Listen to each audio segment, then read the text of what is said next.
कक्षा 12वीं विषय भौतिक शास्त्र यूट्यूब पेशलेन स्कूल के यूट्यूब चैनल के माध्यम से यहाँ पर पढ़ते हैं। यहाँ पर हम सबसे पहले पढ़ते हैं विद्युत चुंबकीय प्रेरण। विद्युत चुंबकीय प्रेरण होता क्या है? जब कुंडली और चुंबक के मध्य आपेक्षिक गति होगी, मतलब कोई एक स्थिर रहेगा और दूसरा गतिशील होगा, इसको आपेक्षिक गति बोलते हैं। तो इस कुंडली में विद्युत वाहक बल उत्पन्न होता है जिसे प्रेरित विद्युत वाहक बल कहते हैं। कुंडली बंद हो तो विद्युत धारा प्रवाहित होने लगती है जिसे प्रेरित धारा कहते हैं। यह घटना कहलाता है विद्युत चुंबकीय प्रेरण। कहने का मतलब ये है कि जब एक चुंबक और कुंडली के बीच में आपेक्षिक गति होगी, एक स्थिर रहेगा और दूसरा गति करेगा, तो उस कुंडली में विद्युत वाहक बल उत्पन्न हो जाता है। और यदि वो कुंडली बंद है तो उसमें प्रेरित धारा उत्पन्न होती है। इसको हम बोलते हैं विद्युत चुंबकीय प्रेरण। फैराडे ने विद्युत चुंबकीय प्रेरण के लिए कुछ नियम दिया हुआ है।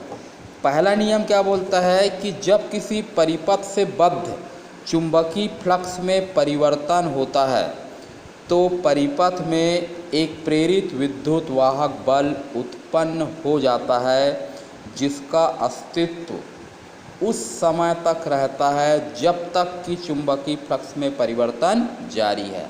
कहने का तात्पर्य ये है कि जब तक चुंबकीय फ्लक्स में परिवर्तन होते रहेगा तब तक विद्युत वाहक बल का अस्तित्व होगा। यदि चुंबकीय फ्लक्स में परिवर्तन होना बंद हो जाता है तो विद्युत वाहक बल भी उत्पन्न होना बंद हो जाएगा। दूसरा नियम ये बोलता है कि प्रेरित विद्युत वाहक बल चुंबकीय फ्लक्स में परिवर्तन की दर के होता है अनुक्रमानुपाती। जितना ज़्यादा और जल्दी चुंबकीय फ्लक्स में परिवर्तन होगा उसमें प्रेरित विद्युत वाहक बल का मान उतना ही अधिक होता है।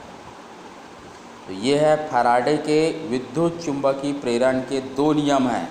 पहला नियम ये बोलता है कि जब तक चुंबकीय फ्लक्स में परिवर्तन जारी है तब तक प्रेरित विद्युत वाहक बल वहाँ पर उत्पन्न होता हुआ रहेगा।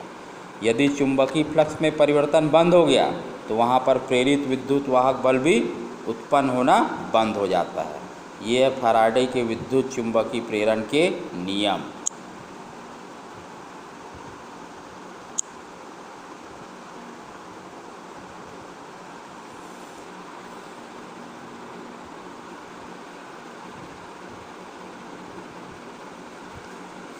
चुंबकीय फ्लक्स क्या चीज़ होता है? चुंबकीय क्षेत्र में किसी क्षेत्रफल से निकलने वाली जो अभिलंबवत बल रेखाएं होती है, इनकी संख्याओं को हम बोलते हैं चुंबकीय फ्लक्स। मतलब टोटल चुंबकीय बल रेखाओं की संख्या, ये कहलाता है चुंबकीय फ्लक्स। क्या होगा जब एक कुंडली, इस प्रकार से एक कुंडली है और ये है एक चुंबक, इस चुंबक को आगे की ओर गति कराते हैं तो इस कुंडली से बद्ध चुंबकीय फ्लक्स में परिवर्तन होना चाहिए। पास लाओगे तो बढ़ेगा, इसी को दूर हटा देते हैं तो चुंबकीय फ्लक्स कम होते जाता है।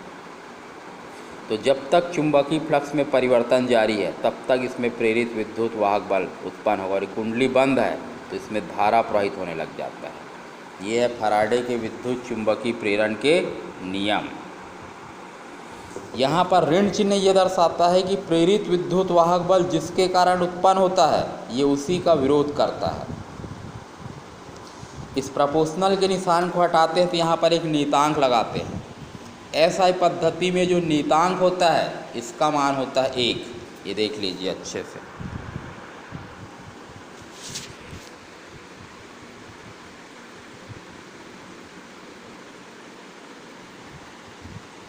ये इसका पहला नियम और ये दूसरा नियम इसका फैराडे के विद्युत चुंबकीय प्रेरण का।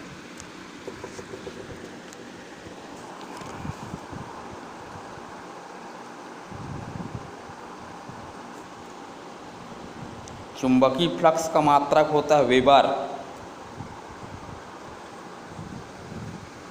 इसी के द्वारा जो है विद्युत डायनेमो का जो सिस्टम होता है इसी पर आधारित है। विद्युत चुंबकीय प्रेरण की घटना पर उसमें भी डायनेमो के अंदर कुंडली और चुंबक होता है, जिसमें से कुंडली घूमता है और चुंबक स्थिर रहेगा, जिससे उसमें प्रेरित धारा उत्पन्न होती है।